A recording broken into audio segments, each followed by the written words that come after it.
இன்னைக்கு பார்த்தீங்கன்னா நம்ம ரோஸ் மில்க் போட போகிறோம். அது எப்படி பண்ணுறதுன்னு பார்க்கலாமா?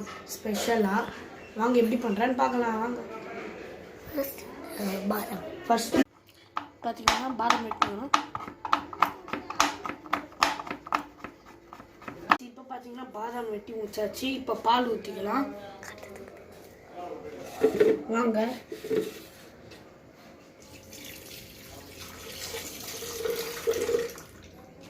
நம்ம ரோஸ் மில்க்கு எசன்ஸ்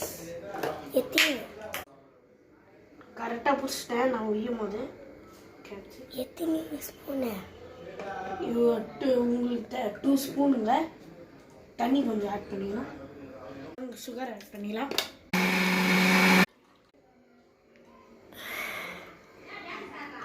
சூப்பராக ட்ரை பண்ணி பாருங்கள். ரொம்ப டேஸ்ட்டாக இருக்கும்.